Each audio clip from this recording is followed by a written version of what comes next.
మాట్లాడుతున్నాను. పేరు రామచంద్ర అన్న.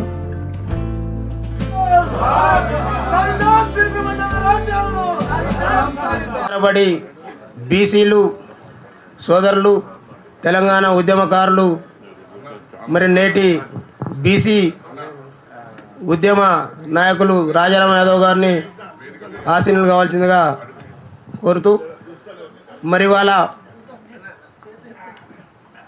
బీసీలు అనగానే ఈ రాష్ట్రంలో ఉండబడినటువంటి 7-8 దశాబ్దాల నుండి మరి మనల్ని పరిపాలన చేస్తున్నటువంటి వర్గాలు గతంలో మాట్లాడినట్టుగానే బీసీలు ఎక్కడ ఏకమవుతారు, వీళ్ళతోని అది కాదు అనేటటువంటి మాట ఏదైతే ఉందో మరి సన్నగిల్లుతున్నటువంటి పరిస్థితి మరి ఈనాడు మనం చూస్తూ ఉన్నాం.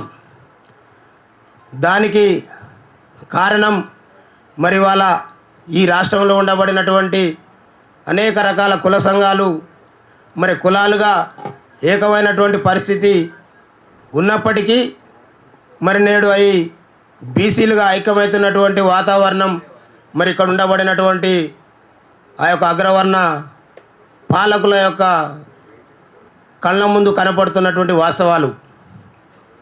ఎప్పుడు ఎన్నికలు రాగానే బీసీలకు 20 సీట్లు ఇవ్వాలి, బీసీలకు 10 సీట్లు ఇవ్వాలి, బీసీలకు పార్లమెంట్ పరిధిలో 2 ఇవ్వాలి, 1 ఇవ్వాలి అనేటటువంటి డిమాండ్ల నుండి వాళ్ళు మనకిచ్చేది ఏంది, ఈ రాష్ట్ర జనాభాలో సగానికి పైన కోసం మన జాతుల్ని తాకట్టు పెట్టి ఇంకా మనం ఆ యొక్క పార్టీల పక్కన తిరిగేటటువంటి పరిస్థితి నుంచి బయటికి రావాల్సినటువంటి అవసరం ఉందనేటటువంటి వాస్తవాన్ని కూడా మీ అందరూ కూడా గుర్తు చేస్తూ ఉన్నాం. అందరూ మాట్లాడుతూనే ఉంటారు, ఎన్నికలు రాగానే మనం బీసీలో ఏకం కావాలి. ముందు మనం ఏకమై మనం ముందున్నటువంటి వాళ్ళకు చెప్పాల్సినటువంటి అవసరం ఉంది. ఇవాళ ముఖ్యంగా చెప్పుకుంటా పోతే ఏ నియోజకవర్గానికి పోయినా ఒక 5-6 కులాలు ఏకమైతే ఎందుకు మనకు రాజ్యం రాదు, మనం ఆలోచన చేయాల్సినటువంటి అవసరం ఉంది. ఇవాళ గౌడ సోదరులు, ముదిరాజు సోదరులు, మున్నూరు కాపులు, యాదవ సోదరులు, పద్మశాలి సోదరులు ఏ నియోజకవర్గానికి పోయినా వీళ్ళందరూ కలిస్తే సగానికి పైన ఉండబడినటువంటి ఓటర్ లిస్టులో మన పేర్లు ఉంటాయి. ఇవాళ ఆ యొక్క నియోజకవర్గాల వారీగా, జిల్లాల వారీగా ఒక జిల్లాలో 10 నియోజకవర్గాలు ఉంటే 10 చోట్ల ఈ 10 కుటుంబ సభ్యులు, 10 కులాల వారు కలిసి పోటీ చేస్తే, ఒక చోట యాదవుడు పోటీ చేస్తే ఇంకో చోట గౌడ సోదరుడు పోటీ చేస్తాడు, ఇంకో చోట ముదిరాజు బిడ్డ పోటీ చేస్తాడు, ఇంకో కాడ మున్నూరు కాపు చేస్తారు. మనం ముదిరాజు చేసిన కాడ ఉన్నటువంటి అన్ని కులాలు ముదిరాజుకు ఓటేస్తేనే ఇక్కడ యాదవునికి ఓటేస్తాం, లేకుంటే అక్కడ గౌడుకు ఓటేస్తాం అనేటటువంటి ఐక్యాన్ని తీసుకొస్తే ఎందుకు రాజ్యం రాదో మీరందరూ కూడా ఆలోచన చేయాల్సినటువంటి అవసరం ఉందని ఈ వేదిక ద్వారా బీపీ మండల్ గారి ఆశయాలు సాధించాలనేటటువంటి ఆలోచనతో చేసినటువంటి వేదిక ద్వారా మీ అందరూ కూడా విజ్ఞప్తి చేస్తూ ఉన్నాం. ఇంకా అట్లా కాకుండా పోయి ఇంకా పార్టీల పక్కన కూర్చొని నాకు బీఫామ్ ఇయ్యి, మాకు పార్లమెంట్ పరిధిలో 2 ఇస్తాను కదా, 1 ఇస్తాను కదా, మాకు బీఫామ్ కావాలని ఇంకెంతకాలం తిరుగుదాం అనేటటువంటి దాని మీద చర్చ చేయాల్సినటువంటి అవసరం ఉంది. మన జాతుల్లో ఎవరైనా ఈ జాతులకు ఉపయోగపడేటటువంటి వ్యక్తి తయారైందనగానే పట్టుకపోయి ఆ పార్టీలలో రాజ్యసభలు, ఎమ్మెల్సీలు, ఎంపీలు, మరి ఆ ఎమ్మెల్యేలుగా ఇచ్చి వాళ్ళ నోర్లని అక్కడికక్కడనే బ్రేక్ చేసి వాళ్ళకు ఉన్నటువంటి చిన్న చిన్న ఇబ్బందులను దృష్టిలో పెట్టుకొని మనల్ని అణచివేస్తూ ఉన్నటువంటి కుట్రలు జరుగుతూ ఉన్నాయి. దయచేసి ఇక్కడ ఉండబడినటువంటి పెద్దలందరూ కూడా విజ్ఞప్తి చేస్తూ ఉన్నాం, ఏ పార్టీలైనా వాళ్ళ అవసరం కోసం తప్ప మన జాతి అవసరం కోసం మనకు పదవులు ఇచ్చేటటువంటి పరిస్థితి లేదు. మరి అది రావాలంటే మనం ఏకం కావాలి. ఖచ్చితంగా దయచేసి మీరు ఇక్కడ ఉండబడినటువంటి ఈ తెలంగాణ రాష్ట్రంలో, తెలంగాణ రాష్ట్రం ఏర్పాటైతే ఇక్కడ ఉన్నటువంటి బడుగు బలహీన వర్గాల యొక్క బతుకులు మారుతాయని నమ్మి ఆనాడు జయశంకర్ సారు ఎవరో ఒకడు ఈ ఉద్యమాన్ని తీసుకుపోతూ ఉండు, ముందైతే ఆ తెలంగాణ రాష్ట్రం రానియండి, ఆ తర్వాత మన బతుకులు మారుతాయని చెప్తే విని మరి ఆ యొక్క ఉద్యమంలో 13 సంవత్సరాలు సుదీర్ఘ పోరాటం చేసిన తర్వాత తెలంగాణ రాష్ట్రం వచ్చింది. ఇవాళ వాళ్ళ సొత్తు మాదిరిగా ఇవాళ 10 సంవత్సరాలు పరిపాలన చేసినటువంటి ఈ పార్టీ ఇవాళ ఇక్కడ ఉండబడినటువంటి బీసీలందరినీ అణచివేసి ఆ బీసీలలో అక్కడో ఇక్కడో రాజారాం లాంటి వ్యక్తి గురించి ఇంతకుముందు ఒక వ్యక్తి మాట్లాడిండు. ఏ ఉద్యమం చూసినా రాజారాం లేనటువంటి ఉద్యమం లేనటువంటి ఉస్మానియా క్యాంపస్లో ఇవాళ రాజారాం పరిస్థితి ఎక్కడ? మరి 10 సంవత్సరాల అధికారంలో ఉన్ననాడు ఎటు పోయింది? వాళ్ళకు మళ్ళీ ఇవాళ వచ్చి బీసీ ఉద్యమాలు నడుపుతా అంటే ఇంకా మనం నమ్మాలా అనేటటువంటి విషయం మీద మనం చర్చ చేయాలి. మరి వాళ్ళ కాంగ్రెస్ పార్టీ ఎన్నికలకు ముందు బీసీలను మోసం చేసి పార్లమెంటు పరిధిలో 2 ఎమ్మెల్యే స్థానాలు ఇస్తా అని చెప్పింది. అన్ని స్థానాల్లో 42% అన్నది ఇవాళ వాళ్ళు ఇచ్చిన పార్లమెంట్ పరిధిలో 2 స్థానాలు ఎక్కడెక్కడ ఇచ్చారు. ఇవాళ కాంగ్రెస్ పార్టీ భజన చేస్తున్నటువంటి వాళ్ళని కూడా మనం అడగాల్సినటువంటి అవసరం ఉంది. అందుకని దయచేసి సోదరులారా, ఇవాళ ఇప్పటికైనా 75-80 ఏళ్ళు ఈ భారతదేశంలో మెజారిటీ ప్రజలు ఉన్నటువంటి రాష్ట్రాల్లో మెజారిటీ ప్రజలే పరిపాలన చేస్తూ ఉంటారు, మైనారిటీ వాళ్ళు పరిపాలించబడతా ఉంటారు. కానీ మన దౌర్భాగ్యం ఏంటంటే ఇంత చదువుకొని ఇంత చైతన్యం ఉండి ఇంత విప్లవాల గడ్డ అయినటువంటి ఈ ఉమ్మడి ఆంధ్రప్రదేశ్ తెలంగాణ రాష్ట్రాల్లో మాత్రమే మైనారిటీల పాలనలో మరి మెజారిటీ ప్రజలమైనటువంటి మనం మరి వాళ్ళ చేతల పరిపాలించబడుకుంటూ అనేక రకాల దుర్మార్గాలని, అనేక రకాల అవమానాలని, అనేక రకాల నిర్బంధాలను ఎదుర్కొంటున్నటువంటి పరిస్థితి. ఎవరో ఒకరు వాళ్ళు చేస్తున్నటువంటి దుర్మార్గాల మీద గొంతెత్తితే ఆ గొంతుల్ని నలిమేసి మరి ఈ సమాజం నుండి దూరం చేసినటువంటి చరిత్ర మరి నల్లగొండ జిల్లా నుంచి అనేక సందర్భాల్లో ఎదురైనటువంటి పరిస్థితి. ఇవాళ మారోజు వీరన్న కావచ్చు, కోనపూరి సాంబశివుడు కావచ్చు, అదేవిధంగా రాములన్న కావచ్చు, బెల్లి లలితక్క కావచ్చు, ఇలా చెప్పుకుంటూ పోతే అనేక రకాల చైతన్యం కలిగినటువంటి వ్యక్తులు బయటకు వస్తున్నటువంటి తరుణంలో అనేక రకాల దుర్మార్గపు ఆలోచన ద్వారా మరి వాళ్ళని సమాజం నుండి దూరం చేయడమే కాకుండా తెలంగాణ రాష్ట్రంలో ఒక గొప్ప ప్రభంజనం మొదలైంది. బీసీలందరూ కూడా ఖచ్చితంగా ఏకమవుతున్నటువంటి వాతావరణం కనపడగానే మళ్ళీ ఇక్కడ ఉండబడినటువంటి అగ్రవర్ణ దుర్మార్గపు నాయకులు మళ్ళీ మనలో మనకే పోరాటాలు పెట్టి మనల్ని మనకు విభేదులుగా శత్రువులుగా తయారు చేస్తున్నటువంటి వాతావరణం కనపడతా ఉంది. కాబట్టి దయచేసి ఇక్కడ ఉన్నటువంటి పెద్దలందరూ కూడా గమనించాలి. ఎవరి వేదిక వాళ్ళకు ఉండనండి.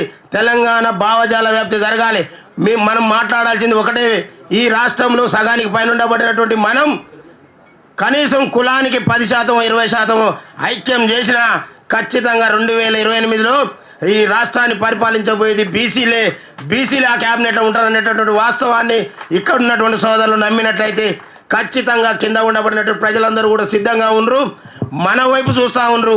కానీ మనం ఇక్కడ మనకు ఉండబడినటువంటి చిన్న అవకాశాలని, చిన్న అవసరాలని దృష్టిలో పెట్టుకొని మన జాతులకు మోసం చేయదనేటటువంటి వాస్తవాన్ని గ్రహించాల్సిందిగా మీ అందరూ కూడా విజ్ఞప్తి చేస్తూ, ఈ రాష్ట్రంలో ఉండబడినటువంటి మెజారిటీ కులాలు అయితే ఉన్నాయో మరి ఆ కులాలన్నిటిని కూడా కలుపుకొని, సంఘాలన్నింటినీ కలుపుకొని, ఏ పార్టీలతోని మనకు సంబంధం లేకుండా బీసీలమే అందరం ఏకమై ఒక బీసీ జేఏసీని ఏర్పాటు చేసుకొని చిన్న పొరపాట్లుంటే కూర్చుందాం, మాట్లాడుకుందాం తప్ప ఈ ఏ పార్టీని కూడా నమ్మేది లేదు. ఎందుకు చెప్తున్నామంటే ఇవాళ బీఆర్ఎస్ పార్టీ రాష్ట్రంలో 10 సంవత్సరాలు ఇచ్చిన తర్వాత బీసీలలో డమ్మీలను తీసుకొచ్చి మన నెత్తిన పెట్టి మన పాలన మన చేతులతోనే మన ఊపిరి మన చేతులతోనే తీసినటువంటి చరిత్ర బీఆర్ఎస్ పార్టీది. ఇవాళ బీజేపీ పార్టీ కేంద్రంలో అధికారంలో ఉండి ఈడబ్ల్యూఎస్ పేరుతోనే రాత్రికి రాత్రే రిజర్వేషన్లు తెచ్చి మన పిల్లలు 6 కాలం కష్టపడి చదువుకున్నటువంటి పిల్లల యొక్క ఉద్యోగాలని అప్పనంగా కొట్టకపోతున్నటువంటి బీజేపీ పార్టీ ఇవాళ రాష్ట్రంలో బీసీలకు ముఖ్యమంత్రి ఇస్తానే ముసుగులు మళ్ళీ మనల్ని దోపిడీ చేస్తూ ఉంది. మనం బీసీల ఐక్యమవుతా ఉన్నాం. కాబట్టి మరి కాంగ్రెస్ పార్టీ ఎన్నికల ముందు ఇచ్చినటువంటి హామీలను నెరవేర్చకపోగా తన చేతిలో లేనటువంటి 42% రిజర్వేషన్ ఇస్తా అని తన చేతిలో ఉండబడినటువంటి క్యాబినెట్లో మాత్రం మరి 4 కూడా మంత్రులు ఇవ్వకుండా కళ్ళ ముందే మోసం చేస్తున్నటువంటి మరి ఆ పార్టీ ఈ పార్టీ అన్ని పార్టీలు కూడా అవసరాల కోసం 75-80 ఏళ్ళ నుంచి వాడుకున్నటువంటి పార్టీలు మళ్ళీ మనల్ని అదే రకంగా మోసం చేయడానికి సిద్ధంగా ఉన్నాయి. కాబట్టి దయచేసి బీసీ సోదరులంతా మనకు ఈ సంఘాలు నడిపేటటువంటి నాయకులకు ఏమైనా తేడాలున్నా కూర్చుందాం. మన పెద్ద మనుషులు అనేక మంది పెద్దలు అనుభవజ్ఞులు మన కాడ ఉన్నటువంటి వాళ్ళ మేధస్సుని ఉపయోగించుకొని ఈ రాష్ట్రంలో బీసీలందరం ఏకమై ఒక జిల్లా ఉంటే జిల్లాలో అన్ని కులాలను ఏకం చేసి అక్కడ ఉన్నటువంటి 10 జనరల్ స్థానాలు ఉంటే 10 కులాలకు అవకాశం ఇద్దాం. ఆ 10 మందిని ప్రతి డయాస్ మీద నిలబెడదాం. ఇగో ఇక్కడ యాదవ్ బిడ్డ గెలవాలంటే ఇక్కడ ఉన్నటువంటి గౌడ, మున్నూరు, ముదిరాజు అన్ని కులాలు ఓటేయాలి.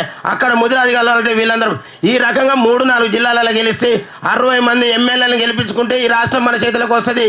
రాష్ట్రం చేతులకు వస్తే 40 మంది ఎమ్మెల్సీలు మన జాతులలో ఉండబడినటువంటి కడంచులున్నటువంటి వర్గాలకు కూడా ఎమ్మెల్సీ రూపంలో వస్తాయి, కార్పొరేషన్ల రూపంలో వస్తాయి. మరి మనం రాజ్య అధికారం మన చేతులకు వస్తే ఇవాళ చూస్తూ ఉన్నాం అరగుంట జాగలేనటువంటి కుటుంబాలు మనవి ఉన్నాయి.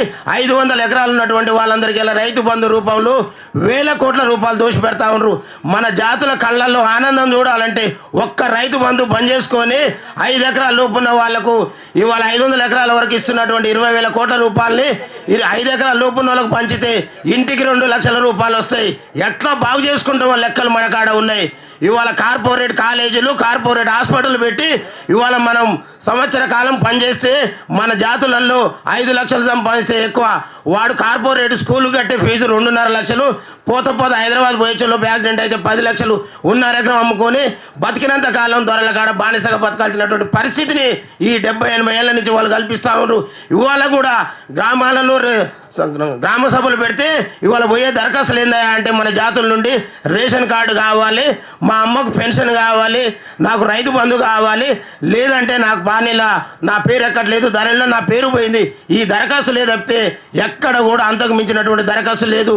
అందుకనే దయచేసి సోదరులారా, మన జాతుల ఉసురు మనం కట్టుకోకుండా ఉండాలంటే ఇవాళ చదువుకొని లాగు అని చేసుకుని హైదరాబాద్ దానికి మనం వచ్చినామంటే మన తల్లిదండ్రులు కడుపు కట్టుకొని ఆరుగాలం కష్టపడి నా బిడ్డలకు ఏదో ఒక గొప్ప అవకాశం రావాలని ఇవాళ మనకు విద్యను అందించరు. ఆ చదువుకున్నటువంటి విద్యని సంస్కారంతో మన జాతులకు ఉపయోగపడంగా ఉండే విధంగా ఉండాలి తప్ప ఈ దొరల దగ్గర బాంచన్ దొర అనేటటువంటి దానికి విముక్తి పలికి మనం అందరం ఐక్యమై రాష్ట్రంలో రాజ్యాధికారం, బీసీలకు రాజ్యాధికారం రావడం అంతిమ లక్ష్యంగా అందరూ కూడా ముందుకు పోవాలని దాన్ని ఐక్యం చేసే క్రమంలో ఎక్కడ ఏ సమస్య ఉన్నా నిజాయితీగా ఆ ఉద్యమాన్ని నడపాలనుకునేటటువంటి నాయకులు అందరం కూర్చుందాం, మాట్లాడదాం, కొట్లాడదాం, కలిసి పనిచేద్దాం తప్ప ఇంకా ఈ దొరలు చెప్పేటటువంటి మాటల్ని నమ్మి మనం ఇప్పటికే 7 దశాబ్దాలు అయింది. ఇక దీని తర్వాత కూడా మళ్ళీ ఆ వైపుగా మనం ప్రయాణం చేస్తే మనకు ఆ భగవంతుడు కూడా మనల్ని క్షమించడు. మన పైన ఉన్నటువంటి మన పూర్వీకులు కూడా మనల్ని క్షమించరు. ఆడికి పోయిన తర్వాతనైనా మనకు పనిష్మెంట్ ఇస్తారు. కాబట్టి మరి జీవితం అనేది చాలా చిన్నది, ఇప్పటికే సగానికి వచ్చింది. మరి ఈ సగంలోనైనా మనం అది సాధించి మన ప్రజల యొక్క ఆశీర్వాదం పొందాలని మనస్ఫూర్తిగా కోరుకుంటూ, మరి మా సోదరుడు ఒక గొప్ప ఆలోచనతోనే బీపీ మండల్ గారంటే కూడా తెలవనటువంటి బీసీలు ఈ సమాజంలో ఇంకా చాలా మంది ఉన్నటువంటి వాస్తవాన్ని గుర్తించి మరి కనీసం బీపీ మండల్ గారైనా తెలిస్తే బాగుంటుంది. మరి తెలియజేయడం కోసం ఒక చిరు ప్రయత్నంగా ఇంత పెద్ద కార్యక్రమాన్ని ఏర్పాటు చేసి ఇంతమందిని ఆహ్వానించి ఒక గొప్ప నాయకుని గురించి మాట్లాడే అవకాశం ఇచ్చినటువంటి మిత్రులకు పేరు పేరున ప్రత్యేకంగా ధన్యవాదాలు తెలియజేస్తూ, వేదిక ముందున్న పెద్దలందరూ కూడా ఇప్పుడు మాట్లాడినటువంటి ఆలోచన చేసి మరి ఉండబడినటువంటి పార్టీలకు అతీతంగా ఒక గొప్ప ఉద్యమాన్ని తీసుకురావాల్సిందిగా, దాంట్లో వీళ్ళందరూ భాగస్వాములు కావాల్సిందిగా పేరు పేరున విజ్ఞప్తి చేస్తూ ఈ అవకాశం ఇచ్చిన పెద్దలందరూ కూడా ధన్యవాదాలు తెలియజేస్తున్నా. జై బీసీ.